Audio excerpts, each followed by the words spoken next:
प्रणाम आंटी, सभी बड़ों को सादर जय जिनेंद्र।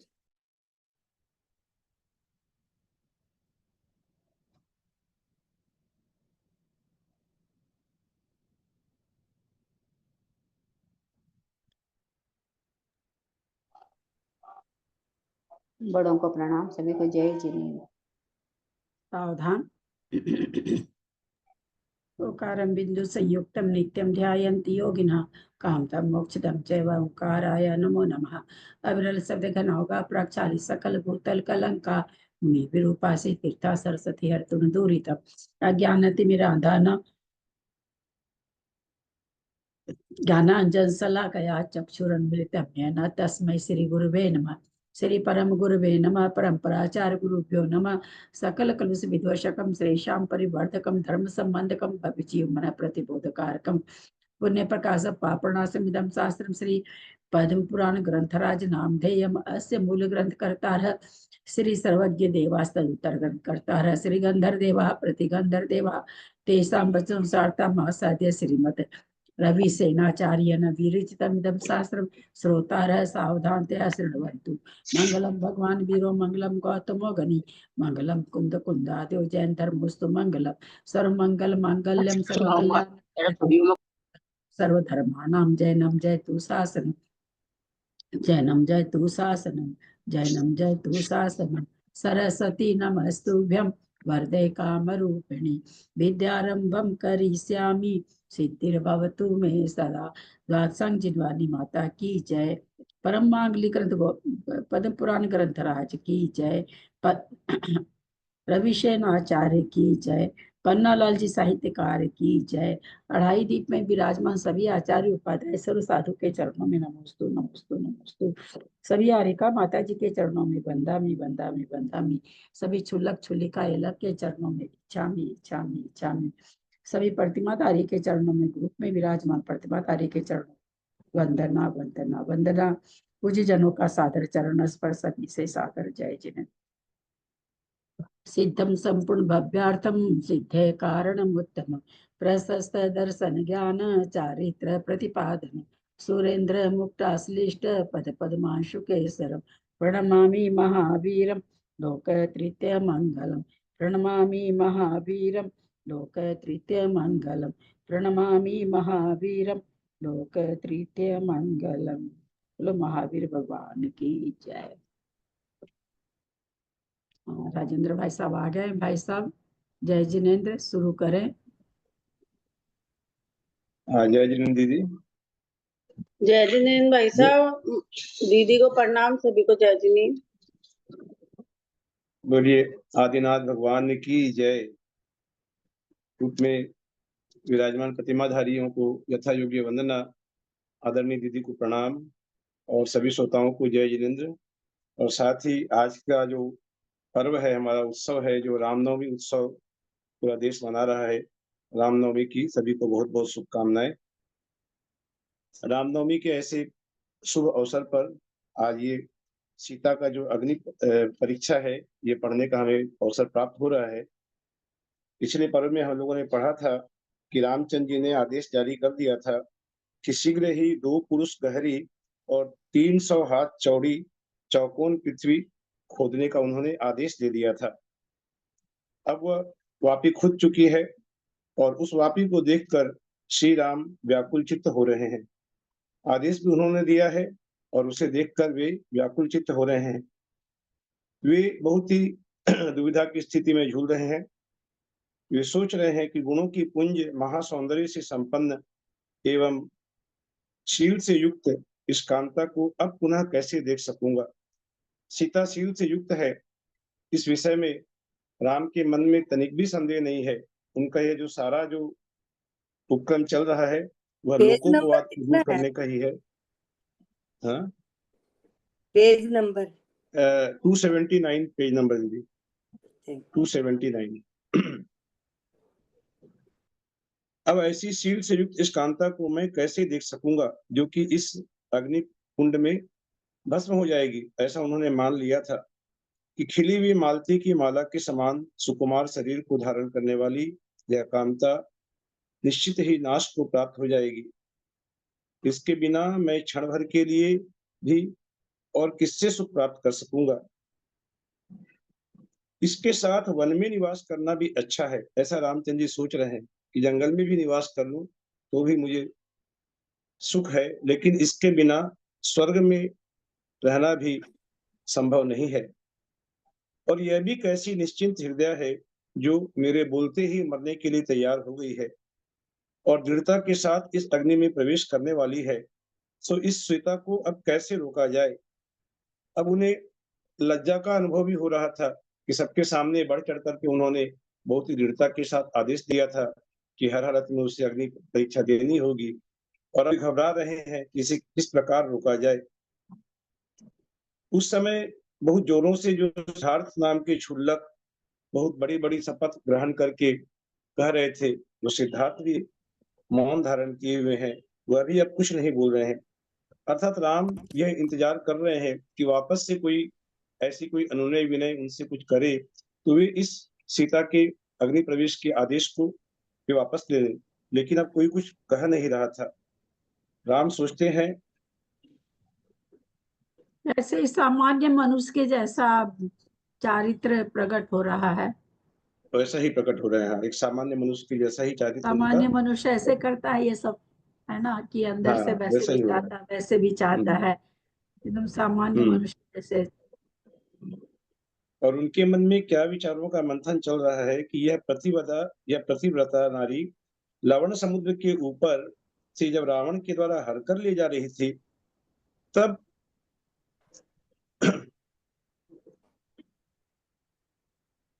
नहीं, उसके पहले एक बहुत अच्छी लाइन है, उसे पहले पढ़ता हूँ कि जिसने जिस प्रकार के मरण का अर्जन किया है, नियम से वह उसी मरण को प्राप्त होता है, उसे रोकने के लिए कौन समर्थ है। जब यह पतिव्रता लवण समुद्र के ऊपर हरकर ले जाई जा रही थी, तब यह मुझे नहीं चाहती है, इस भाव से कुपित होकर के रावण ने खंग से अर्थात तलवार से इसके सिर को क्यों नहीं काट डाला। यदि उसी समय रावण ने इसे मार डाला होता तो आज यह अवस्था उत्पन्न ही नहीं होती। राम सोचते हैं कि मर जाना अच्छा है, लेकिन दुस्सह वियोग अच्छा नहीं है। यदि सीता मर अपनी गई होती तो कोई बात अपनी नहीं थी, कमजोरी मर को गई। दूसरे पे डाल रहे हैं। हाँ, अपनी वो सोच कमजोरी रहे। को, अरे वाह, रावण कैसे एक स्त्री पर खड़क चला देता है? ऐसे कोई स्त्री हाँ, पर खड़क चला देता है क्या? अपनी कमजोरी प्रदर्शित कर रहे हैं, दूसरे पे दोष लगा रहे हैं। लेकिन वो क्यों ये सोच रहे हैं, ये बात यहाँ पर बहुत अच्छी लिखी है कि मर जाना अच्छा है। अगर मर गई होती तो 2-4 दिन का शोक था, महीने 2 महीने का शोक था, फिर सभी लोग शोक भूल जाते हैं। उसी प्रकार की स्थिति राम की भी हो जाती है। वो कह रहे हैं मर जाना अच्छा है, परंतु दुस्सह वियोग अच्छा नहीं है। इस प्रकार का जो वियोग है यह अच्छा नहीं है, क्योंकि श्रुति तथा स्मृति को हरण करने वाला वियोग कोई अत्यंत निंदित पदार्थ है। विरह तो जीवन भर के लिए चित्त का संपदा प्रदान करता रहता है। यदि विरह हो जाता है तो उससे मनुष्य छूट नहीं पाता। लेकिन यदि कोई मर गई, अगर यह सोचा कि और मर गई, यह सुनकर उस संबंधी कथा और इच्छा तत्काल छूट जाती है। जब मन यह इसमें भी जान लेता है कि वह मर गई है, इसमें भी अपना ही स्वार्थ उनका है कि मर जाती तो मैं अपने ही भूल स्वार्थ जाता। की बात कर रहे हैं कि अपना मर ही गई स्वार्थ, होती। खाली उनको अपनी चिंता लग रखी है। हाँ, तो फिर वहीं पर पूर्ण विराम लग जाता। फिर आगे मनुष्य कुछ दिन शोकाकुल होकर फिर वैसे का वैसा हो जाता है, लेकिन अगर उसका विरह हो जाता है तो उस दुख से छूटना बहुत मुश्किल होता है। इस प्रकार राम के चिंतातुर होने पर उस वापी में अग्नि जलाई जाने लगी। दयालु स्त्रियां रो उठी। अत्यधिक उठते हुए धुएं से आकाश अंधकार युक्त हो गया। किस प्रकार की अग्नि प्रज्वलित हो रही है, जिसका रोंगटे खड़ा करने वाला वर्णन आचार्य महाराज कर रहे हैं कि अत्यधिक उठती हुई अग्नि के धुएं से आकाश अंधकार युक्त हो गया और ऐसा जान पड़ने लगा मानो असमय में वर्षाकालीन मेघों से व्याप्त हो गया हो। अचानक से मानो वहां पर आकाश में बहुत ही गरजने वाले मेघ से आकाश मानो व्याप्त हो गया हो। जबकि उस समय जान पड़ता था मानो भ्रमर से युक्त, कोकिलाओं से युक्त अथवा कबूतरों से युक्त कोई दूसरा ही संसार उत्पन्न हुआ है। सूर्य ढक गया, सो ऐसा जान पड़ता था मानो दया से भींगे होने के कारण ही उस प्रकार के उपसर्ग को देखने के लिए सूर्य असमर्थ होता हुआ कहीं जाकर छिप गया है। कि जो तेजवान सूर्य है वह इस दृश्य को नहीं देख पा रहा है। उस वापी में ऐसी भयंकर अग्नि प्रज्वलित हुई कि समस्त दिशाओं में जिसका महावेग फैल रहा था, जो कोसों प्रमाण लंबी लंबी ज्वालाओं से विकराल थी। उस समय उस अग्नि को देखकर ऐसा संशय उत्पन्न होता था कि क्या एक साथ उदित हुए हजारों सूर्य से आकाश आच्छादित हो रहा है। ऐसी जो आग की लपटें उठ रही थी, तो मैंने एक सूर्य क्या हजारों सूर्य से आकाश यह आच्छादित हो रहा है, ऐसा वहां पर भ्रम उत्पन्न हो रहा था। या फिर पाताल लोक के पलाश वृक्षों का समूह क्या सहसा ऊपर उठ आया है कि पलाश वृक्षों के फूल लाल लाल होते हैं, तो वे अग्नि का भ्रम उत्पन्न करते हैं, मानो कहीं अग्नि की ज्वालाएं उठ रही हैं। तो मानो कोई पाताल लोक से पलाश वृक्षों का समूह ऊपर उठाया है, ऐसा भी भ्रम हो रहा था। या फिर आकाश को क्या प्रलयकालीन संध्या ने घेर लिया है। यह समस्त संसार एक सुवर्ण रूप होने की तैयारी कर रहा है कि अग्नि सोने के रंग की होती है। वो अग्नि की लपटें ऐसी मालूम पड़ रही थी मानो पूरा संसार स्वर्ण रूप होने की तैयारी कर रहा है। ऐसी वे लपटें तरह तरह के भ्रम को उत्पन्न कर रही थी। या समस्त संसार बिजलीमय हो रहा है, अथवा जीतने की इच्छा से क्या चलता फिरता कोई दूसरा मेरू ही उत्पन्न हो गया है। ऐसी ऊंची ऊंची लपटें जो कि मानो मेरू पर्वत की समानता को प्राप्त हो रही थी, तो कोई दूसरा चलता फिरता मेरू ही उत्पन्न हो गया है। ऐसी तरह तरह की कल्पनाएं मन में आ रही थी। भैया जी, लेकिन जय जिनेंद्र कौन सा पेज है? आज 105 वाला पर्व कर रहे हैं। 280 नंबर चल रहा है दीदी। 105 नंबर का श्लोक पर्व है, 105वां पर्व, पेज 105 नंबर 280। ऐसा जो भयानक दृश्य वहां उत्पन्न हो रहा था, ऐसे समय में भी सीता का मन अत्यंत दृढ़ था।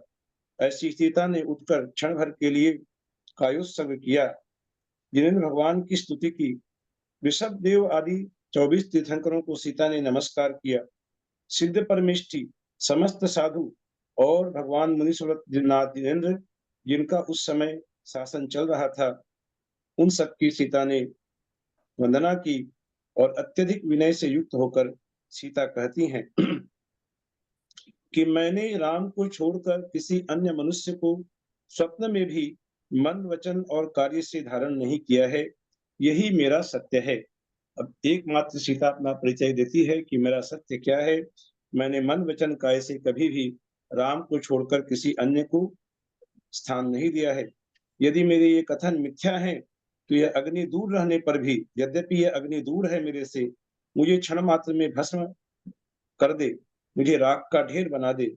और यदि मैंने राम के सिवाय किसी अन्य मनुष्य को मन से भी यदि धारण किया है, मन में यदि कभी तनिक मात्र की भी, रंच मात्र की मन में कल्पना भी हुई है अन्य मनुष्य के प्रति, तो यह अग्नि मुझे मन से भी धारण नहीं किया है। यदि कह रही है मन से भी धारण नहीं किया है, तो विशुद्ध से सहित मैं हूं और मुझे यह अग्नि नहीं जलाए।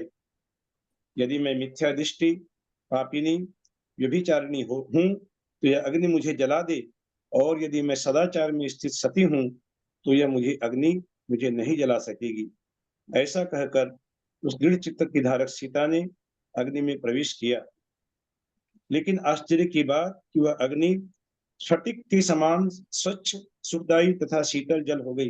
कैसा चमत्कार वहां पर हो गया। जैसे ही सीता उस ऐसी भयंकर अग्नि में प्रवेश करती है, वह अग्नि स्वच्छ, सुखदायी और शीतल जल में परिवर्तित हो गई। मानो सहसा पृथ्वी को फोड़कर वेग से उठते हुए जल से वह वापिका लबालब भर गई। वहां अग्नि थी, इस बात को सूचना देने वाली न कोई वहां पर काठ आदि थे, न कोई अंगार थे, न कोई तृण आदि कुछ भी दिखाई नहीं देते थे, जिससे यह माना जाए कि क्षण भर पहले यहाँ पर इस प्रकार की विकराल लपटें उठ रही थी। लपटों के स्थान ले लिया भंवरों ने। उस वापिका में भयंकर भंवरें उठने लगी, जिससे कि चारों ओर फेनों के समूह चक्कर लगा रहे थे। ऐसा सुंदर यहाँ वर्णन किया है उस वापिका का आचार्य महाराज ने कि कहीं मृदंग जैसा शब्द होने से गुलगुलु शब्द होने लगा, कहीं भूम भूम की ध्वनि उठने लगी और कहीं पट पट की आवाजें आने लगी। उस वापी में कहीं हुंकार, कहीं लंबी चौड़ी धुंकार, कहीं दिमी दिमी, कहीं जुगद जुगद, कहीं कल कल ध्वनि, कहीं ससद भसद और कहीं चांदी की घंटी जैसी आवाजें आ रही थीं।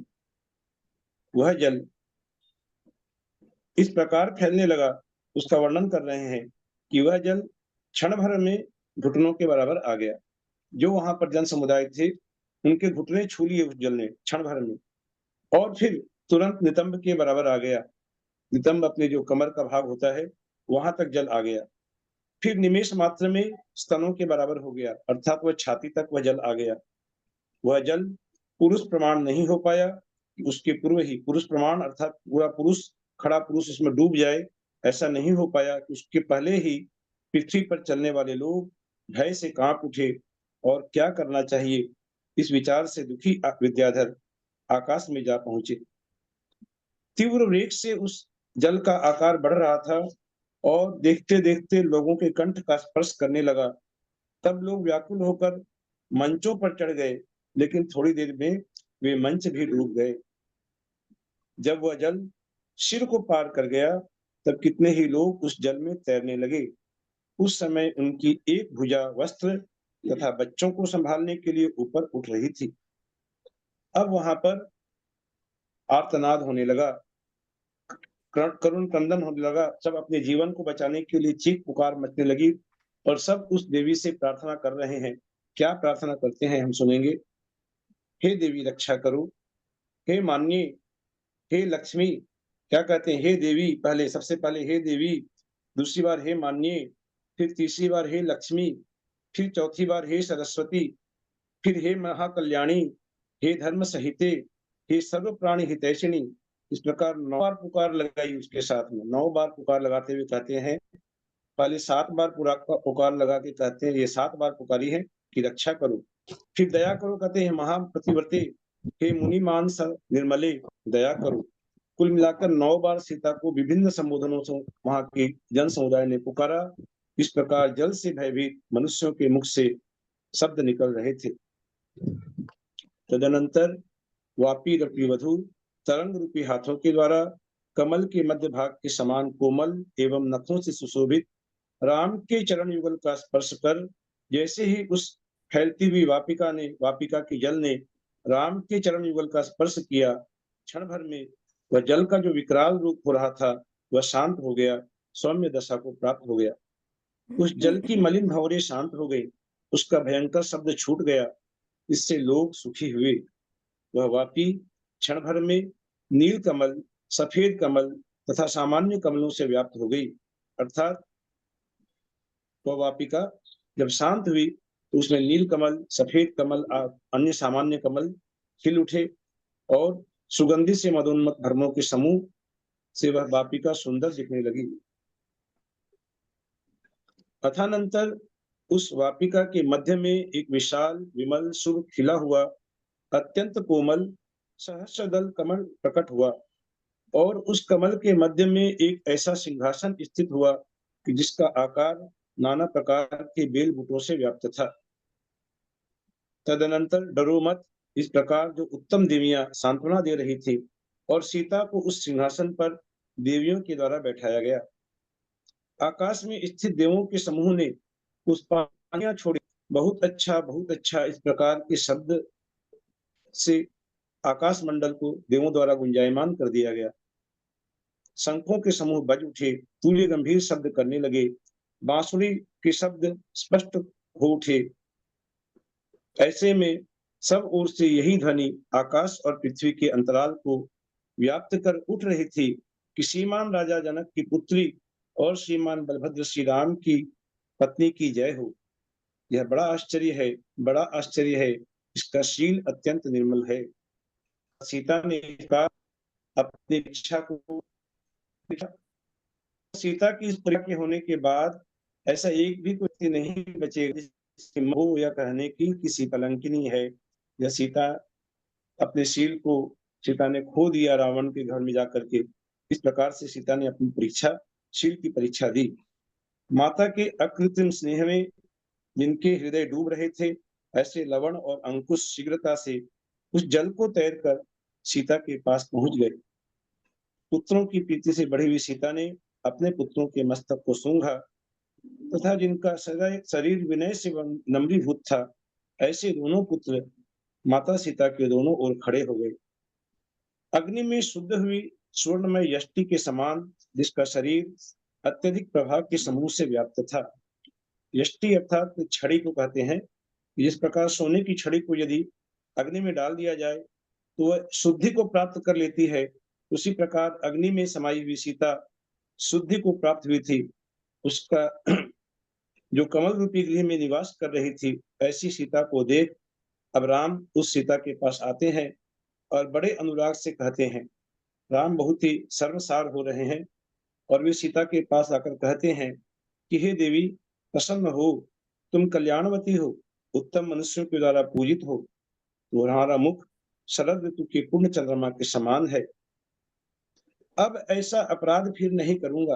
राम कहते हैं कि ऐसा अपराध मैं फिर कभी नहीं करूंगा। तुम्हारा दुख बीत चुका है, ये साध्वी मेरा दोष क्षमा करो।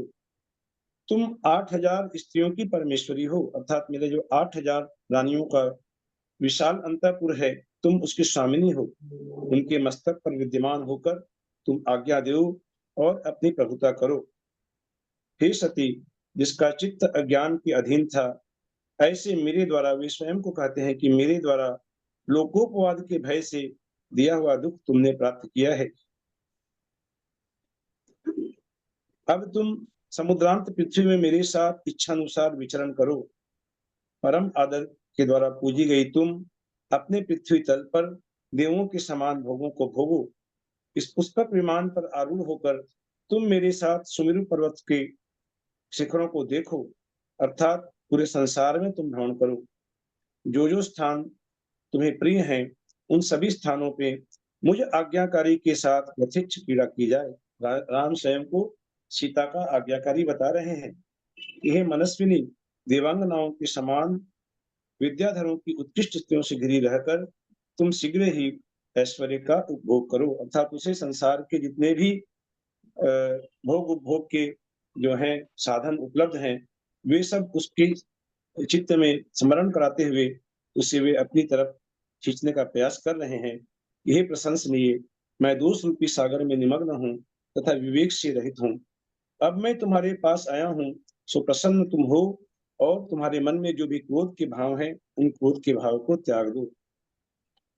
राम की ऐसी अनुनय विनय को सुनकर सीता कहती है कि हे राजन, मैं किसी पर कुपित नहीं हूँ। आप इस प्रकार दुख को प्राप्त क्यों हो रहे हैं? यह जो भी कुछ घटना घटी है, इसमें आपका कोई दोष नहीं है, न ही देशवासियों का कोई दोष है। सीता अपने कर्मों को दोष देते हुए कहती है कि यह तो परिपाक में आने वाले अपने कर्म के द्वारा ही दिया हुआ फल है। यह मेरे स्वयं के कर्म जो मैंने कभी किए थे, किसी जन्म में किए होंगे, उसी का फल मुझे मिला है। हे राजन, इसमें आपका या देशवासियों का कोई दोष नहीं है। हे बलदेव, मैंने आपके प्रसाद से देवों के समान भोग भोग लिए हैं। अब इन भोगों के प्रति मेरा कोई आकर्षण नहीं है। अब तो मैं वह काम करूंगी जिससे मुझे अगले जन्म में स्त्री होना ही न पड़े, अर्थात मैं स्त्री पर्याय का छेदन कर सकूं। इस प्रकार का कुछ पुरुषार्थ पूर्ण कार्य मुझे करना है। इन भोगों से अब मुझे क्या प्रयोजन है? लाखों योनियों के मार्ग में भ्रमण करती हुई इस भारी दुख को प्राप्त मैं हुई हूँ। अब मैं दुखों का क्षय करने की इच्छा से जैनेश्वरी दीक्षा धारण करती हूँ। ऐसा कहते हुए सीता ने अत्यंत निष्प्रिय भाव से अशोक के समान जो उसके कोमल पल्लव तुल्य हाथ थे, उन हाथों से अपने स्वयं के केश उखाड़ कर राम के हाथों में दे दी। इंद्रनील मणि के समान कांति वाले, इंद्रनील मणि जिस प्रकार काले रंग की होती है, उसी प्रकार सीता के केश काले रंग के थे। वैसे कांति वाली जो कोमल मनोहर केशों को देखकर राम मूर्छित होकर पृथ्वी पर गिर पड़े। और जब तक राम को चंदन आदि के द्वारा सचेत किया गया, तब तक सीता पृथ्वीमती मां अर्का से दीक्षित हो गई, क्योंकि सीता ने दृढ़ता पूर्वक निर्णय ले लिया था कि अब इस संसार में नहीं रहना है। तो वे पृथ्वीमती मां अरिका से दीक्षित हो गई। ये पृथ्वीमती मां अरिका वे ही हैं जिन्होंने केकया को भी दीक्षा दी थी। हम लोगों ने पढ़ा था 86वें पर्व में कि केकया 300 स्त्रियों के साथ जो भरत की माता केकया है, भरत की माता को पहले बहुत शोक हुआ था जब भरत जी ने दीक्षा ले ली थी। बाद में जब पृथ्वीवती माता ने उन्हें समझाया तो उन आर्यिका से उन्होंने दीक्षा ली, साथ में 300 अन्य स्त्रियों ने भी दीक्षा ली। ऐसा वर्णन हम लोग पढ़ चुके हैं पहले। उन्हीं आर्यिका से सीता ने भी दीक्षा ली। महाव्रतों के द्वारा जिसका शरीर पवित्र हो चुका था, जो महासंवेग को प्राप्त थी, ऐसी सीता देव और असुरों के समागम से सहित उत्तम उद्यान में ले जाई गई। इधर गोशीर्ष चंदन व्यंजन आदि की वायु से राम की मूर्छा जब दूर हुई, वे चारों दिशाओं को देखते हुए अपनी प्रिया को खो लगे। जब प्रिया नहीं दिखाई दी, उन्हें दसों दिशाएं शून्य के समान वे देखने लगे। राम के चित्त में अत्यंत शोक छा गया था और शोक के साथ साथ क्रोध ने भी स्थान जमा लिया था। राम क्रोधित होकर के, शोक से युक्त राम क्रोधित होकर महागज पर सवार होकर के राम चले। देवों से आवृत राम, जिन्होंने लांगल नामक शस्त्र अपने हाथ में ले रखा था और उच्च स्वर के धारक राम ने कुछ ऐसे वचन कहे जो आत्मीय जनों को भी भय देने वाले थे। राम बहुत ही क्रोधित होकर कहते हैं, उन्होंने कहा कि प्रिय प्राणी की मृत्यु हो जाना श्रेष्ठ है, परंतु विरह श्रेष्ठ नहीं है। वही बात वे पुनः कर रहे हैं जो इसके पहले 11वें श्लोक में अभी हम लोगों ने पढ़ा था। एक बार 11वां श्लोक फिर से पढ़ता हूं मैं। 11वें श्लोक में राम ने क्या कहा था कि मर जाना अच्छा है, परंतु दुस्सह वियोग अच्छा नहीं है, क्योंकि श्रुति तथा स्मृति को हरण करने वाला वियोग कोई अत्यंत निंदित पदार्थ है। कि हमारा आत्मीय जन मरण को प्राप्त हो जाए, कुछ दिनों का दुख है, लेकिन वियोग हो जाने से जीवन भर का वियोग हो जाता है, दुख हो जाता है, वह वियोग अच्छा नहीं है। उसी बात को अभी वे पुनः कर रहे हैं कि प्रिय प्राणी की मृत्यु हो जाना श्रेष्ठ है, परंतु विरह श्रेष्ठ नहीं है। इसीलिए मैंने पहले दृढ़ चित्त होकर अग्नि प्रवेश की अनुमति दी थी कि अग्नि प्रवेश में सीता जाएगी, अग्नि में प्रवेश करेगी तो सीता की मृत्यु हो जाएगी। मैं कुछ दिन के लिए शोकाकुल रहूंगा, बाद में सब कुछ सामान्य हो जाएगा, ऐसे मैंने आदेश दिया था। लेकिन यह कुछ उल्टा ही हो गया। जब यह बात थी, तब फिर क्यों अविवेकी देवों ने सीता का ऐसा अतिशय किया, अर्थात अभी देवों को ललकारने के लिए उद्यत हो गए हैं कि देवों ने ऐसा अतिशय क्यों किया, उस अग्नि को वापिका रूप में क्यों परिणत किया, जिससे कि सीता ने दीक्षा का यह उत्तम ले लिया है। हे देवों, यद्यपि उसने केस उखाड़ लिए हैं, फिर भी तुम लोग यदि उस दशा में भी उसे मेरे लिए शीघ्र सौंप नहीं देते, आर्यिका बन चुकी है सीता, फिर भी उसे वापस सौंप देने की बात कर रहे हैं कि मैं तुम्हें आज से, उन देवों को ललकारते हुए कह रहे हैं कि मैं तुम्हें आज से अदेव कर दूंगा, देव नहीं रहने दूंगा और संसार को आकाश बना दूंगा। न्याय की व्यवस्था करने वाले देवों द्वारा मेरी पत्नी कैसे हरी जा सकती है कि वे अब इस घटना के लिए देवों को दोषी ठहरा रहे हैं। इस प्रकार से ये उनकी मोहयुक्त अवस्था हो रही है राम की, उनका कि वे अब कुछ भी बात कह रहे हैं कि वे मेरे सामने खड़े हों तथा शस्त्र ग्रहण करें, कहाँ गए वे सब। इस प्रकार जो अनेक चेष्टाएं कर रहे थे, विविध नीति को जानने वाले लक्ष्मण, उन्होंने अनेक उपायों से सांत्वना दे रहे थे और राम को किसी प्रकार समझाया और राम वहां पहुंचे जहां देवों का समागम ही हो रहा था। ऐसे उद्यान में पहुंचे जहां हम लोगों ने पढ़ा था कि सकल भूषण केवली भगवान को, जहां केवल ज्ञान प्राप्त हुआ था और चारों निकायों के देव वहां पर आकर के जिन्होंने समागम किया था, ऐसे उद्यान में राम भी पहुंचते हैं।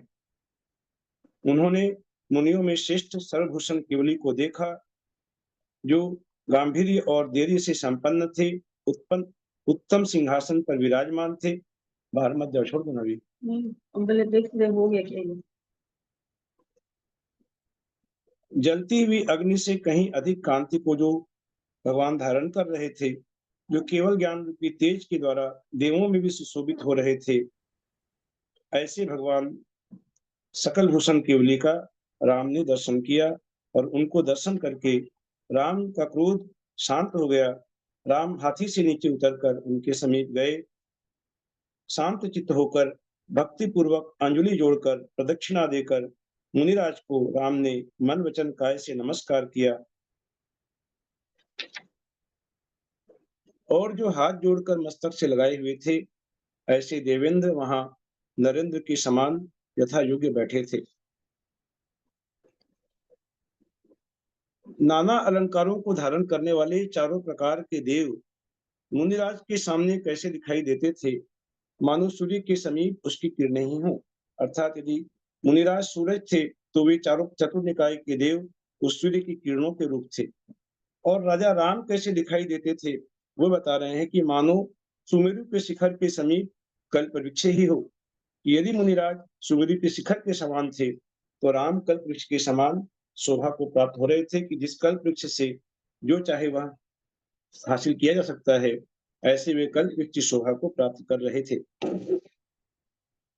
वस्त्र मात्र परिग्रह को धारण करने वाली आर्या सीता, अब सीता भी वहां पर उस सभा में विराजमान है, तो वस्त्र मात्र परिग्रह को धारण करने वाली आर्या सीता यद्यपि बाह्य अलंकारों से सहित थी, यहाँ पर टाइप मिस्टेक है, इसे सभी करेक्ट लीजिएगा। 103 नंबर श्लोक में लिखा है बाह्य अलंकारों से सहित थी, इसे हम लोग रहित पढ़ेंगे।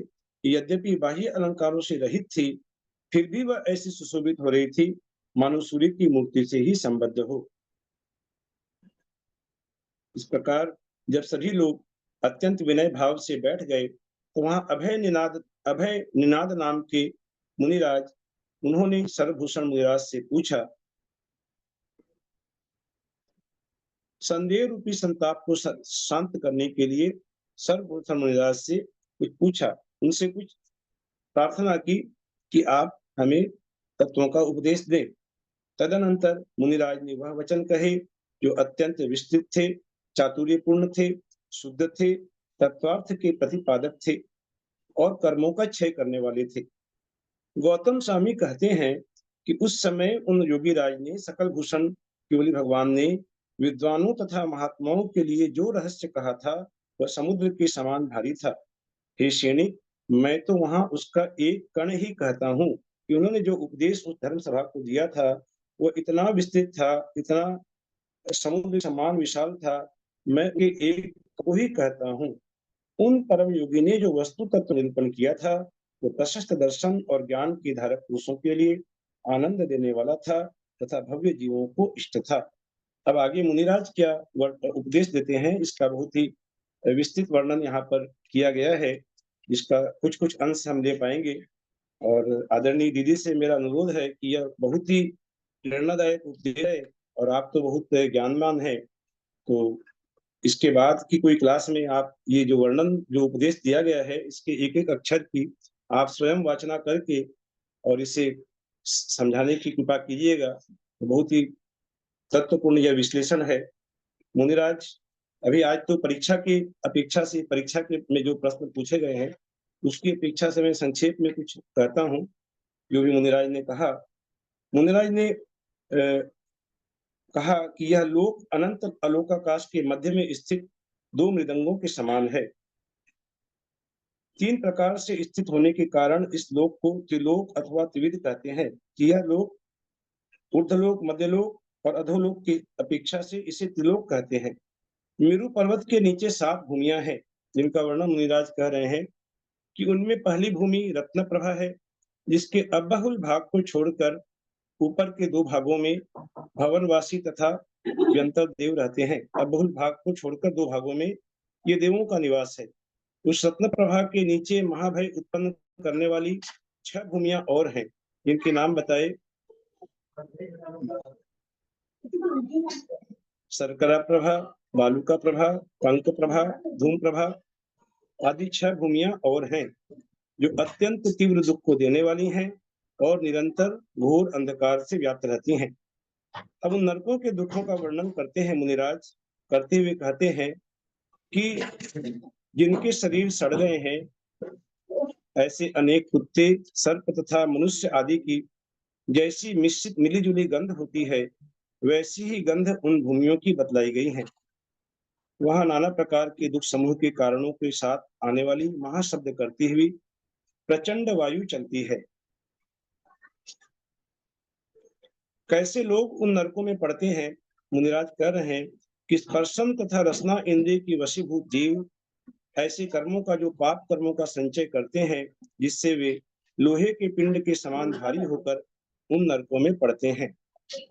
इसके अलावा कौन नरकों में जाते हैं, वो बता रहे हैं कि हिंसा, झूठ, चोरी, पर स्त्री संग तथा परिग्रह से निवृत्त नहीं होने वाले मनुष्य पाप के भार से बोझिल होकर उन नरकों में उत्पन्न होते हैं।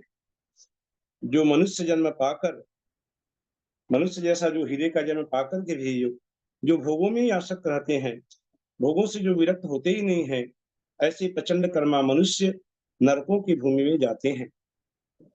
इसके अलावा जो जीव स्वयं पाप करते हैं, दूसरों से कराते हैं और अनुमोदना करते हैं, पाप करने वालों की जो अनुमोदना करते हैं, उसका समर्थन करते हैं, ऐसे जीव रौद्र तथा आर्त ध्यान में तत्पर होकर नरक आयु को प्राप्त करते हैं।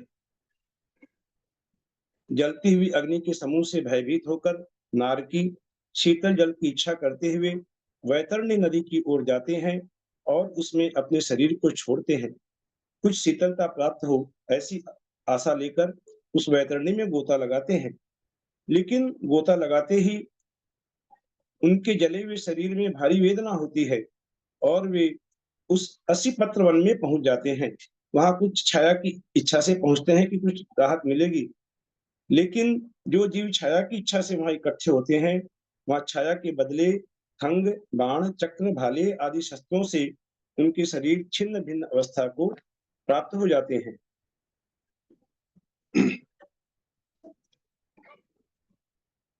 तीव्र क्रोध से युक्त शत्रुओं ने जिन्हें मुद्गर से पीड़ित किया है, ऐसे कितने ही नारकी तीव्र वेदना से व्याकुल होकर पृथ्वी पर लौट जाते हैं। तीव्र प्यास से पीड़ित जब उन नारकियों को बहुत जोरों की प्यास लगती है तो वे विवल होकर के पानी मांगते हैं, लेकिन पानी के बदले उन्हें पिघला हुआ रांगा और तांबा पिलाया जाता है। निकलते हुए तिलकों से भयंकर उस रांगा आदि के द्रव को देखकर तीव्र प्यास से वे नारकी कांप उठते हैं।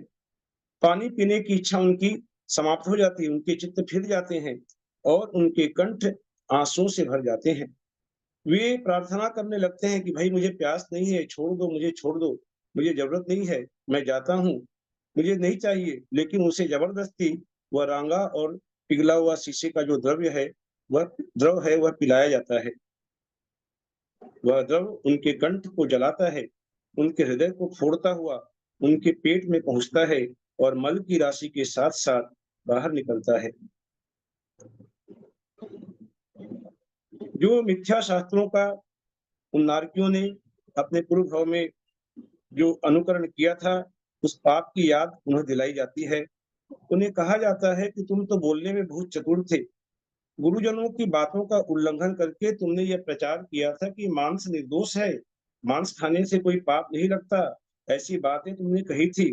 तो नाना प्रकार की मांस और मदिरा के द्वारा किया हुआ श्राद्ध बहुत अधिक फलदायी होता है, अब तुम्हारा वह कहना कहाँ गया। इस प्रकार उन नारकियों का उन्हीं का शरीर खिलाया जाता है कि जो मांस खाने के जो समर्थक थे, उन्हें उन्हीं का शरीर खिलाया जाता है। राज्य अवस्था गौतम स्वामी कहते हैं कि हे राजन, पाप करने वाले जीव नारकियों की भूमि में क्षण भर भी विश्राम नहीं ले पाते और इस प्रकार के दुख प्राप्त करते रहते हैं। इसलिए हे शांत हृदय के सत्पुरुषों, यह अधर्म का फल अत्यंत दुस्सह है। यह हम सभी को जानना चाहिए कि अधर्म का जो फल है वह इस प्रकार का दुस्सह फल उसे प्राप्त होता है। ऐसा जानकर जिन शासन की सेवा करो। अनंतरवर्ती रत्न प्रभा भूमि भवनवासी देवों की निवास भूमि, जो कहा कि रत्न प्रभा भूमि जिसका कि अब बहुल भाग को छोड़कर इसके बाकी के दो भागों में भवनवासी और व्यंतर देव रहते हैं। कह रहे हैं कि रत्न प्रभा भूमि भवनवासी देवों की निवास भूमि है, यह पहले बताई जा चुकी है। इसके सिवाय देवारण्य वन, सागर और द्वीप आदि में भी ये देव निवास करते हैं। अब आगे मुनिराज छह द्रव्य की व्याख्या करते हुए कहते हैं कि जल, अग्नि, पृथ्वी, जल, अग्नि, वायु और वनस्पति, ये 5 स्थावर और 1 तरस, ये जीवों के 6 निकाय कहे गए हैं। और 6 द्रव्य क्या हैं? धर्म, अधर्म, आकाश, काल, जीव और उद्गल के भेद से 6 प्रकार के देव है द्रव्य होते हैं। ऐसा जिनेन्द्र भगवान ने कहा है। खिड़की बंद कर देना, आवाज आ रही है।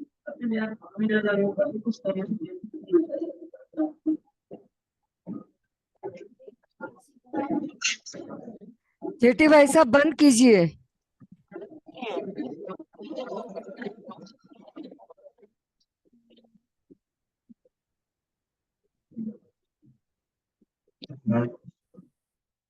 छह द्रव्य जिनेन्द्र भगवान ने बताए।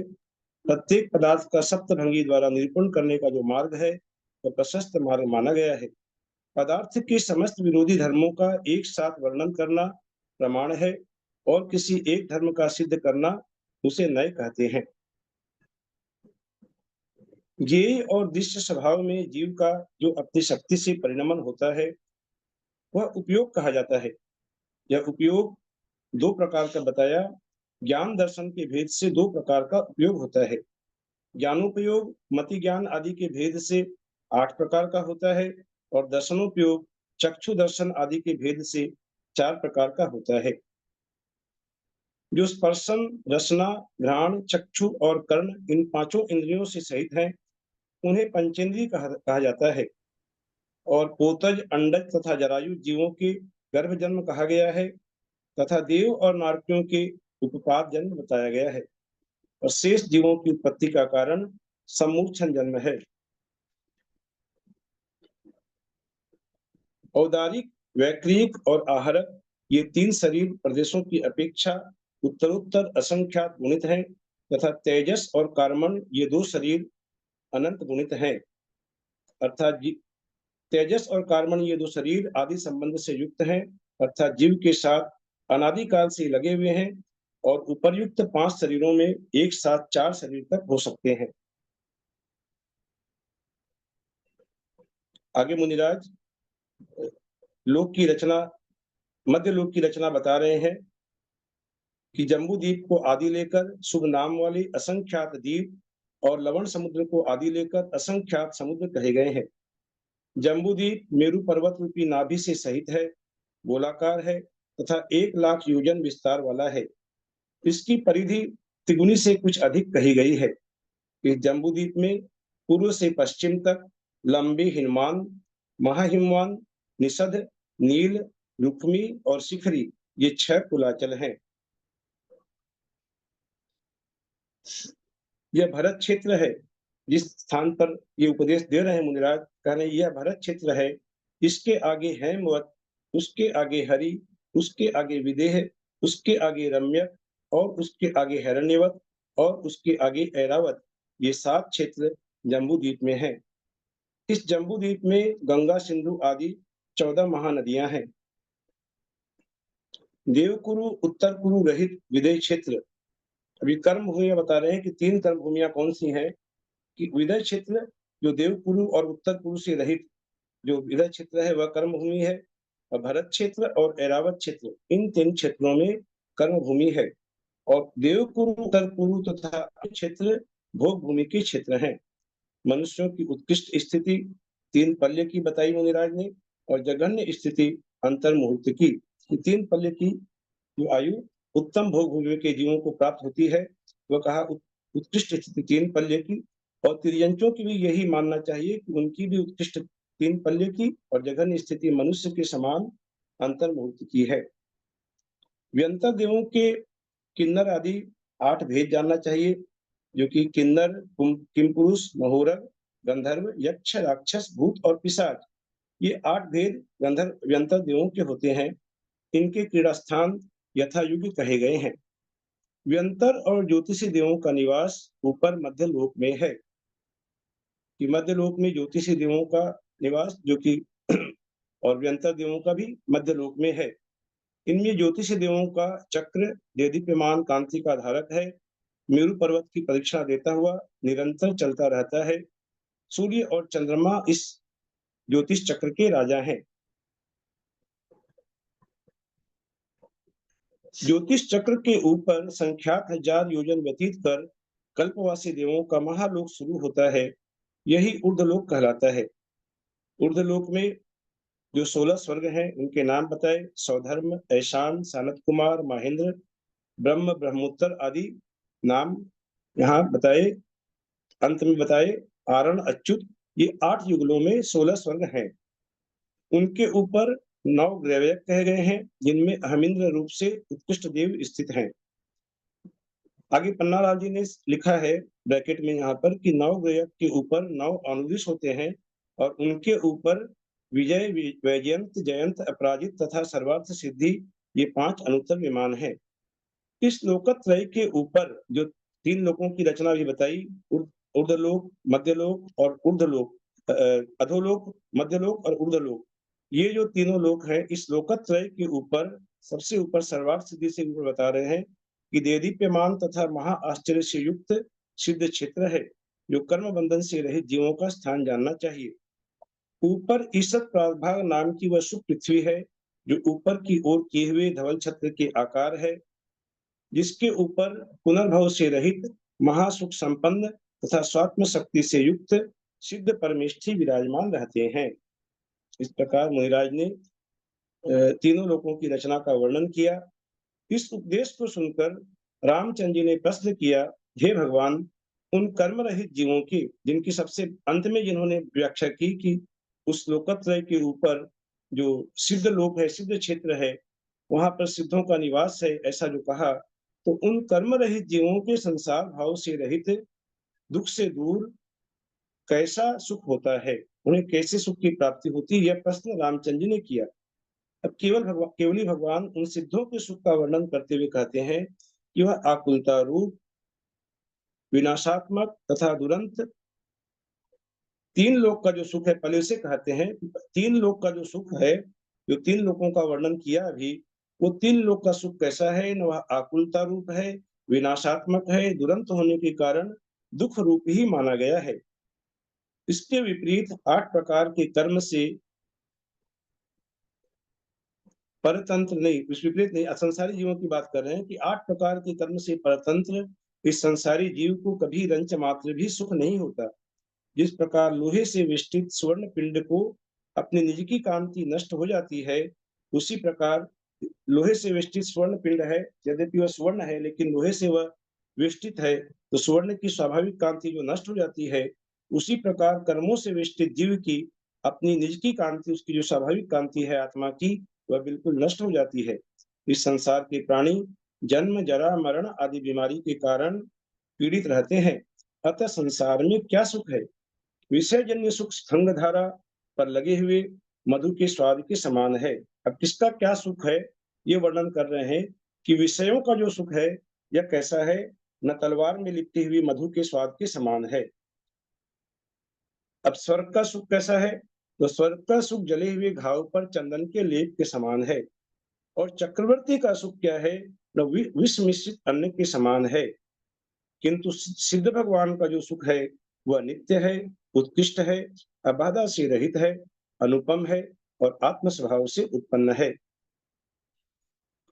जिनकी निद्रा नष्ट हो चुकी है उन्हें शयन से क्या, सिद्ध भगवान के गुणों का वर्णन कर रहे हैं कि जिनकी निद्रा नष्ट हो चुकी है उन्हें शयन से क्या प्रयोजन है, निरोग मनुष्यों को औषधि से क्या प्रयोजन है, सर्वज्ञ तथा कृत मनुष्यों को दीपक तथा सूर्य आदि से क्या प्रयोजन है। यद्यपि यथार्थ में उस सुख की उपमा नहीं है, फिर भी तुम्हें समझाने के लिए, केवली भगवान रामचंद्र जी कहते हैं कि तुम्हें समझाने के लिए सिद्धों के इस आत्म सुख के विषय में कुछ कहता हूं कि कैसा सिद्धों का सुख है जो पूछा गया था, उसका उत्तर देते हुए कहते हैं कि मैं कुछ कहता हूं। तो ध्यान से सुनो क्या कह रहे हैं केवली भगवान कि चक्रवर्ती सहित समस्त मनुष्य और इंद्र सहित समस्त देव अनंत काल में चक्रवर्ती के सहित संसार के जितने मनुष्य हैं और इंद्र के सहित स्वर्गलोक के जितने भी देव हैं, वे अनंत काल में जिस सांसारिक सुख का उपभोग करते हैं, कर्म रहित सिद्ध भगवान के अनंत में सुख की भी बराबरी नहीं कर सकता। पहले ये कहा कि कैसा सिद्धों का सुख है। साधारण मनुष्यों की अपेक्षा राजा सुखी होता है, राजा की अपेक्षा चक्रवर्ती ज्यादा सुखी है, चक्रवर्ती की अपेक्षा व्यंतर देव और ज्यादा सुखी हैं और व्यंतर देव की अपेक्षा ज्योतिषी देव सुखी हैं। ज्योतिषी देवों की अपेक्षा भवनवासी देव सुखी हैं, भवनवासी देवों की अपेक्षा कल्पवासी देव सुखी हैं और कल्पवासी की अपेक्षा द्वैवयक वाले देव सुखी हैं। उनकी अपेक्षा अनुत्तरवासी सुखी हैं और अनुत्तरवासियों से अनंतानंत गुणित सुखी, जो अनंत अनुत्तरवासी, जो सबसे ज्यादा सुख जिनका बताया, उनसे भी अनंतानंत गुणित सुखी सिद्ध परमेष्ठी है, सिद्ध भगवान है। सिद्ध जीवों के सुख से उत्कृष्ट दूसरा कोई सुख नहीं है। अनंत दर्शन, अनंत ज्ञान, अनंत वीर्य और अनंत सुख, यह चतुष्टय आत्मा का निस्वरूप है और वह सिद्धों में विद्यमान है।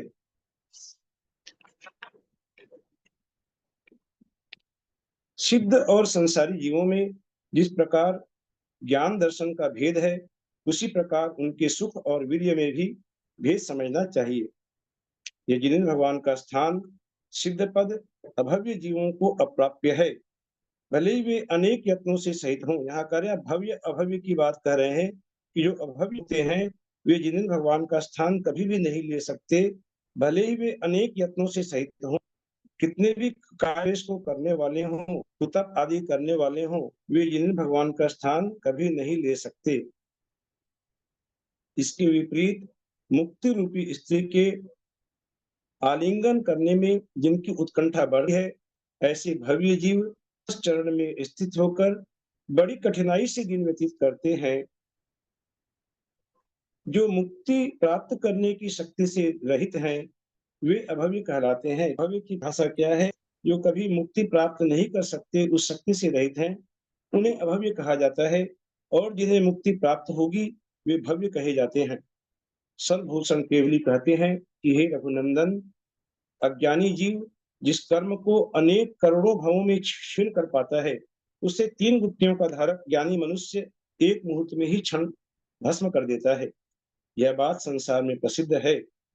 यह सारहीन संसार का मार्ग तो अनेक लोगों ने पकड़ रखा है, पर इससे परमार्थ की प्राप्ति नहीं हो सकती। इसलिए परमार्थ की प्राप्ति के लिए एक दिन शासन को ही ग्रहण करो। इस प्रकार का उपदेश जब सकल भूषण केवली ने दिया तो रामचंद्र जी ने उन्हें प्रणाम करके पूछा कि हे नाथ, अब दूसरा प्रश्न पूछते हैं श्री राम उनसे कि हे नाथ, इस संसार सागर से पार लगाओ। अब रामचंद्र जी कुछ भयभीत तो उठे और कहते संसार सागर से पार लगाओ, और साथ ही यह पूछा कि हे भगवान, जघन्य, मध्यम तथा उत्तम के भेद से भव्य जीव 3 प्रकार के होते हैं, वे संसारवास से किस विधि से छूटते हैं? 3 प्रकार के जो भव्य जीव है, भव्य जीव भी संसार में ही रहते हैं, तो संसार उनका किस प्रकार छूटता है, ये कृपा करके आप बताएं। सर्वभूषण भगवान ने कहा कि जैन धर्म में सम्यक दर्शन, सम्यक ज्ञान और सम्यक चारित्र, इनकी एकता को ही मोक्ष का मार्ग बताया गया है। शंका, कांक्षा, विचिकित्सा, अन्य दृष्टि प्रशंसा और प्रत्यक्ष ही उदार मनुष्यों में दोष आदि लगाना, उनकी निंदा करना, ये सम्यक दर्शन के 5 अतिचार केवली भगवान ने बताए। अब परिणामों की स्थिरता रखना, जिनायतन आदि क्षेत्रों में रमण करना, स्वभाव से उनका अच्छा लगना, सम्यक दर्शन को शुद्ध रखने के उपाय बता रहे हैं कि पहले सम्यक दर्शन के 5 अतिचार बताए। अभी सम्यक दर्शन को हम कैसे शुद्ध रखें, उसके भी 5 उपाय बता रहे हैं मुनिराज। क्या बता रहे हैं कि पहला उपाय है कि परिणामों को स्थिर रखना। दूसरा उपाय जिनायतन आदि धर्म क्षेत्रों में रमण करना, इधर उधर बेकार जगहों में नहीं घूमना, बल्कि धर्मायतन जहाँ पर धर्म तीर्थ आदि हैं वहां पर रमण करना। तीसरा उपाय है कि स्वभाव से उनका अच्छा लगना, हमारी उनमें प्रीति होनी। जो धर्म क्षेत्र है कि आज इधर जाऊं उधर जाऊं, यही क्षेत्र जाऊं, महावीर जी जाऊं, तिजारा जाऊं, इस प्रकार के भाव हमारे मन में हो, उन धर्म क्षेत्रों से हमारी प्रीति हो, ये सम्यक दर्शन को की विशुद्धि रखने का ये एक उपाय बताया। और क्या? ये स्वभाव से उनका अच्छा लगना। और चौथा बताया उत्तम भावनाएं भाना तथा शंका आदि दोषों से रहित होना, ये सम्यक दर्शन को शुद्ध रखने के उपाय हैं।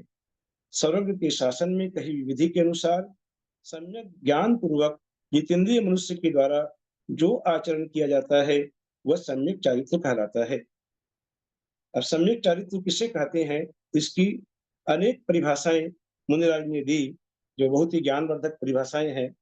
पहली परिभाषा बता रहे हैं कि जिसमें इंद्रियों का वशीकरण और वचन तथा मन का नियंत्रण होता है, वही निष्पाप निर्दोष सम्यक चारित्र कहलाता है। ये पहला परिभाषा है कि अपनी इंद्रियों को वश में करें। वशीकरण क्या होता है?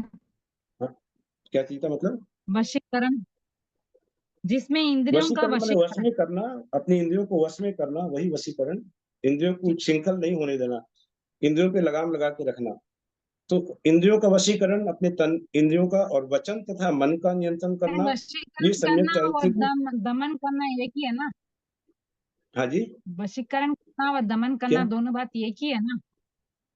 वशीकरण करना, दमन करना एक ही मान सकते हैं। हाँ, तो ये पहला उपाय बताया, सम्यक चारित्र्य की पहली परिभाषा बताई। आगे दूसरी परिभाषा बता रहे हैं कि जिसमें न्यायपूर्ण प्रवृत्ति करने वाले, नहीं, पहली परिभाषा बताई, फिर से बोल रहा हूँ कि जो सर्वज्ञ के शासन में कही हुई विधि के अनुसार सम्यक ज्ञान पूर्वक जितेंद्रिय मनुष्य के द्वारा जो आचरण किया जाता है, उसे सम्यक चारित्र्य कहते हैं। दूसरी बताया इंद्रियों का वशीकरण, मन वचन को नियंत्रण करना, ये दूसरी परिभाषा। और तीसरी बता रहे हैं जिसमें न्यायपूर्ण प्रवृत्ति करने वाली स्थावर जीवों पर अहिंसा की जाती है, अर्थात उन पर जो दया की जाती है, ये सम्यक चारित्र्य की तीसरी परिभाषा। इसमें मन और कानों को आनंदित करने वाले स्नेहपूर्ण, मधुर, सार्थक और कल्याणकारी वचन कहे जाते हैं, उसे भी सम्यक चारित्र्य कहते हैं। ये चौथी परिभाषा। इसमें अदत्त वस्तु के ग्रहण में मन वचन काय से निवृत्ति की जाती है कि अदत्त वस्तु जो हमें दी नहीं गई है, ऐसी वस्तु के ग्रहण में से निवृत्ति की जाती है कि ऐसी वस्तु को हम ग्रहण नहीं करेंगे, और जो न्यायपूर्ण दी हुई वस्तु उसे ही ग्रहण करेंगे, उसे सम्यक चारित्र्य कहते हैं। यह पांचवी परिभाषा है। जहाँ देवों के भी पूज्य और महापुरुषों के भी कठिनाई से धारण करने योग्य शुभ ब्रह्मचर्य धारण किया जाता है, यह सम्यक चारित्र्य की छठी परिभाषा। जिसमें मोक्ष मार्ग में महाविघ्नकारी मूर्छा के त्याग पूर्वक परिग्रह का त्याग किया जाता है, यह सातवीं परिभाषा है सम्यक चारित्र्य की। और जिसमें मुनियों के लिए पर पीड़ा से रहित तथा श्रद्धा आदि गुणों से सहित दान दिया जाता है, उस दान को भी सम्यक चारित्र्य की परिभाषा में लिया, ये आठवीं परिभाषा। जिसमें विनय, नियम, शील, ज्ञान, दया, दम और मोक्ष के लिए ध्यान धारण किया जाता है, उस ध्यान को सम्यक चारित्र्य कहते हैं। ये इस प्रकार 9 प्रकार से सम्यक चारित्र्य का व्याख्यान मुनिराज ने किया। और आगे वे कहते हैं कि जिसमें दया, दम, क्षमा नहीं है, संवर नहीं है, ज्ञान नहीं है और परित्याग नहीं है, उसमें धर्म नहीं रहता। कि धर्म क्या है, अर्थात कहने का तात्पर्य कि दया ही धर्म है, क्षमा ही धर्म है। ये मुनिराज कहना चाहते हैं कि धर्म किसे कहते हैं, और जिसमें जहाँ क्षमा का अभाव है, दया का अभाव है, वहां धर्म नाम का लेश भी नहीं है। धर्म के लिए हिंसा, झूठ, चोरी, कुशील, परिग्रह का यदि आश्रय लिया जाता है, उसे हम धर्म नहीं मान सकते। मूर्ख हृदय दीक्षा लेकर पाप में प्रवृत्ति करता है, उस आरंभी के न चारित्र है और न उसे मुक्ति प्राप्त होती है। जो अविवेकी मनुष्य दीक्षित होकर मर्दन, स्नान, संस्कार, माला, धूप, विलेपन आदि का सेवन करते हैं, दीक्षा ले ली और दीक्षा लेने के बाद भी जो मर्दन करना, स्नान करना, माला पहनना, धूप आदि विलेपन कराना आदि का सेवन करते हैं, वे मोक्षगामी नहीं कहे जा सकते, उन्हें मोक्ष प्राप्त नहीं होता। जो अपनी बुद्धि से हिंसा को निर्दोष कहते हुए शास्त्र वेश तथा चारित्र में दोष लगाते हैं, ऐसे व्यक्ति मिथ्यादृष्टि होते हैं। जो धर्म बुद्धि से अग्नि प्रवेश तथा जल प्रवेश आदि पाप करते हैं, वे आत्महित के मार्ग में मूढ़ हैं और दुर्गति को प्राप्त होते हैं। सम्यक दृष्टि मनुष्य 7-8 भावों में, आगे बता रहे हैं, बहुत सुंदर बात कही मुनिराज ने कि सम्यक दृष्टि मनुष्य 7-8 भावों में मनुष्य और देव पर्याय में परिभ्रमण से उत्पन्न हुए सुख को भोगता हुआ अंत में मुनि इच्छा धारण करके मुक्त हो जाता है। निरंतर आशा से घिरा हुआ यह प्राणी भोग भोगने की चेष्टा करता है, परंतु जिस प्रकार मच्छर स्वर्ण में संतोष नहीं करता, मच्छर का स्वभाव क्या है, सोना इतना मूल्यवान होता है, लेकिन उस सोने से जिस प्रकार स्वर्ण से मच्छर को कोई प्रयोजन नहीं होता, उसी प्रकार यह प्राणी धर्म में धैर्य धारण नहीं करता। मैं यह कर चुका, यह करता हूं और यह आगे करूंगा, इस प्रकार के संकल्प विकल्प संसार के प्राणी करते रहते हैं कि मैं यह कर चुका, यह करता हूं और यह आगे करूंगा। इस प्रकार निश्चय कर जो लेता है, पर कभी मरूंगा भी, इस बात का विचार कोई नहीं करता कि मैं कभी मरूंगा भी, तो मरने के पहले मुझे कुछ ऐसा पुरुषार्थ करना है जिससे मेरा यह मनुष्य जन्म सार्थक हो। इस प्रकार का विचार कोई नहीं करते। मृत्यु इस बात की प्रतीक्षा नहीं करती कि प्राणी कौन सा काम कर चुके हैं और कौन सा काम नहीं कर पाए। इसके लिए मृत्यु भी इंतजार नहीं करेगी कि ये काम हम नहीं कर पाए तो मृत्यु कुछ दिन के लिए हमें मोहलत दे दी जाए, ऐसा नहीं होता। वह तो जिस प्रकार सिंह आक्रमण करता है, इसी प्रकार असमय में मृत्यु आक्रमण कर बैठती है। यह मनुष्य रूपी जंगली हाथी भारिया स्त्री रूपी बंधन में पड़कर बंधन प्राप्त होता है, अथवा यह मनुष्य रूपी मत्स्य विषय रूपी से आसक्त होकर बंध का अनुभव करता है। बेड़ियों से बंधे हुए मनुष्य का अंधे कुएं से छुटकारा हो सकता है, लेकिन स्नेह रूपी पास से बंधा मनुष्य बड़ी कठिनाई से छूट पाता है। कि कदाचित बेड़ियों से बंधे हुआ मनुष्य अंधे कुएं में गिर जाए तो वह कभी छूट जाता ही है, कभी न कभी, लेकिन जो मोह रूपी पास से बंधा हुआ प्राणी है उसका छूटना बहुत ही कठिनाई से वह छूट पाता है, जिसका पाना मनुष्य लोक में भी अत्यंत दुर्लभ है। ऐसी जिनेन्द्र प्रतिपादित बोधि को प्राप्त करने के लिए अभव्य प्राणी योग्य नहीं है। इस प्रकार जिनेन्द्र कथित रत्नत्रय मार्ग को प्राप्त करने के लिए अभव्य प्राणी उसकी योग्यता ही नहीं है, वह समर्थ नहीं है। और हाथ जोड़कर मस्तक से लगाकर राम ने कहा, अब राम पुनः पूछते हैं, तीसरा प्रश्न पूछते हैं केवली भगवान से कि हे भगवान, क्या मैं भव्य हूँ और किस उपाय से मुक्त होऊंगा? ये राम जब पूछते हैं कि मैं अंतःपुर से सहित इस पृथ्वी को छोड़ने के लिए समर्थ हूँ, कि मेरा 8000 स्त्रियों का जो रनिवास है उसे छोड़ने में मैं समर्थ हूँ, लेकिन लक्ष्मण के उपकार को छोड़ने में समर्थ नहीं हूँ, कि लक्ष्मण के मुंह से मैं छूट नहीं सकता। ऐसा राम स्पष्ट वाक्य से वहां पर कह रहे हैं कि मैं बिना किसी आधार के स्नेह रूपी सागर की तरंगों में तैर रहा हूँ, हे मुनिराज, आलम्बन देकर मेरी रक्षा करो। ऐसी प्रार्थना मुनिराज से जब राम ने की, तब सर्वभूषण केवल ने कहा कि हे राम, तुम्हें शोक नहीं करना चाहिए, आपको बलदेव का वैभव अवश्य भोगना चाहिए। जिस प्रकार इंद्र सारू की राज्य लक्ष्मी को प्राप्त होता है, उसी प्रकार यहाँ की राज्य लक्ष्मी को पाकर तुम अंत में जिनेश्वर दीक्षा को धारण करोगे तथा केवल ज्ञानमय मोक्ष धाम को प्राप्त होगे। ऐसा खुलासा मुनिराज ने कह दिया कि आप चरम शरीरी जीव हैं, मोक्षगामी, आपको इसी जन्म से मोक्ष प्राप्त होगा। ये बात ऐसा इसके पहले भी हम लोगों ने एक बार पढ़ी है। कुलबन वेशभूषण मुनिराज के ऊपर उपसर्ग हो रहा था वंशस्थल पर्वत पर, और राम ने उनके उपसर्ग को दूर किया था।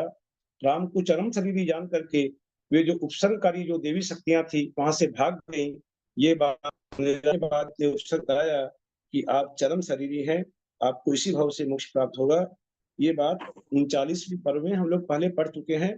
दोबारा इस बात को आज यहाँ पर बताया गया कि रामचंद्र जी मोक्ष धाम को प्राप्त होंगे। इस प्रकार केवली भगवान के उपदेश को सुनकर हर्षातिरेक से जिनके रोमांच निकल आए थे, जिनके नेत्र विकसित हुए थे, जो प्रसन्न मुक्त थे, ऐसे राम धैर्य संतोष से युक्त हुए। किसी भी व्यक्ति जब पता चलेगा कि वे इसी भाव से मोक्ष जाने वाले हैं, तो वे उनके सुख की कौन वर्णन कर सकता है। वैसे ही सुख की अनुभूति यहाँ राम को भी होती है। तो गौतम स्वामी कहते हैं कि वहां जो भी सुर असुर और मनुष्य थे, वे राम को चरम शरीरी जानकर आश्चर्य से चकित हो गए तथा अत्यंत प्रसन्न चित्त होकर केवली रूपी सूर्य के द्वारा प्रकाशित वस्तु तत्व की प्रशंसा करने लगे, कि जो तत्वों का उपदेश भगवान ने दिया था उसकी सभी लोग भूरी भूरी प्रशंसा करने लगे। ये बहुत ही सुंदर ज्ञानवर्धक उपदेश है यहाँ पर, जो कि बहुत विस्तार से है। समय की कमी के कारण भी मैं नहीं कर पाया, और बहुत सी जगह मेरे को उतना डीप नॉलेज भी नहीं है, ज्ञान भी नहीं है। इसीलिए मैंने आदरणीय दीदी से अनुरोध किया था कि आप अगली किसी क्लास में इस उपदेश को पूरा अक्षर अक्षर पढ़ करके आप अपनी वाणी से इसे समझाइएगा, ताकि सभी लोगों को इसके तत्व का जो अमृत है वह प्राप्त हो सके। ये मैंने तो सिर्फ परीक्षा के उद्देश्य से कुछ मुख्य बातों को भी यहाँ बताया है। अब समय भी नहीं है, आगे दूसरी परीक्षा होने वाली है। बड़ा भी बहुत है, पर्व बहुत बड़ा है। एक बार हाँ, वो काफी बड़ा है। पर सकल अभी दीदी अभी क्या है कि अभी वर्तमान में मैं इतनी बड़ी पर्व से परीक्षा लेता भी नहीं। अभी आज की परीक्षा होती तो मैं इसे 2 भाग में बांटता। जैसे मैंने वो सीता की अग्नि परीक्षा की एक परीक्षा होती और भगवान के उपदेश की एक अलग परीक्षा होती। लेकिन ये 3-4 साल पहले का लिखा हुआ पेपर है, तो उस समय उसी प्रकार लिखता था मैं एक साथ ही, तो ये वही है। जिनवाणी स्तुति कर लेते हैं। मेरी आवाज आ रही थी क्या पूरी? मैं म्यूट हो गया था। हाँ जी, हाँ हाँ आ रही है। यदर्थमात्र पदवाक्यहीनं मया प्रमादादधि किञ्चनोक्तं तन्मे क्षमित्वा विदधातु देवी सरस्वती केवलबोधलब्धिं। बुद्धि समाधि परिणाम शुद्धि स्वात्मोपलब्धि श्रीसौख्यसिद्धि। चिन्तामणिं चिन्तितवस्तुदाने तं वन्दे मानस्य ममास्तु देवी। जावाणी के ज्ञान ते सूझे लोकालोक, सोवाणी मस्तक नमो सदा देत हो। हे जिनवाणी भागुदिंद्रैन, जो तेरा शरणागहि सो पावे सुख चैन। देह जो अरहंत को गुरु से हो निर्गंस, दया धर्म पालू सदा यही मुस्कापन। बोलो बात संग जिनवाणी माता की जय। का उत्सर्गम करो में हम।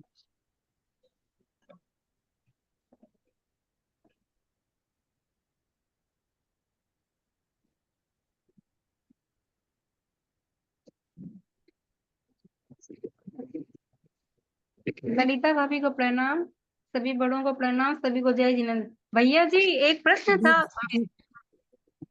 आज तो दीदी बहुत देर हो गई, 8:06 हो गए। अभी दूसरी परीक्षा और एक हो गई ना, उसका भी रिवीजन करवाना है। आप बताइए जल्दी से, बोलिए क्या है? हाँ बोलिए दीदी। भैया हाँ बोलिए दीदी, संतोष दीदी बोलिए। हाँ वो सकल भूषण आता है नाम, कभी सर्वभूषण नाम आता है, इन दोनों का कैसे है मतलब? तो एक ही जानेंगे, दोनों एक ही नाम है। महावीर और वर्धमान जैसे एक नाम जानते हैं, वैसे एक ही नाम जानेंगे। उनके दो नाम है, ऐसा कई जगह होता है। अच्छा हाँ। उसमें कोई कंफ्यूजन थी मैं कि क्या नहीं नाम उससे है? कोई कंफ्यूजन नहीं, उसमें कोई कंफ्यूजन नहीं है। नहीं भैया ठीक है। ललिता जी को सादर प्रणाम, सभी बड़ों को सादर प्रणाम, सभी को जय जिनेंद्र। अंजना जी को भैया वंदना, जी को प्रणाम, अंजना जी को वंदना। जी को प्रणाम। प्रणाम सभी को जय जिनेंद्र।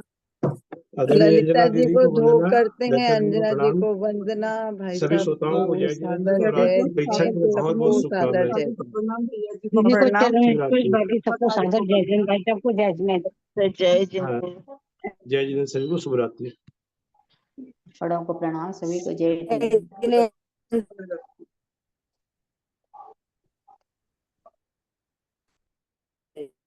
आज परीक्षा है ना? पूछ रही हूँ मैं। आज परीक्षा है ना? हाँ आज परीक्षा। यूट्यूब मेरे को पता ही नहीं, मैं बोले जा रही हूँ। वर्तमाधारी को वंदना, बड़ों का सादर चरण स्पर्श, सभी से सादर जय जिनेंद्र। परीक्षा के लिए सबको best of luck. Thank you. And कर रही हूँ।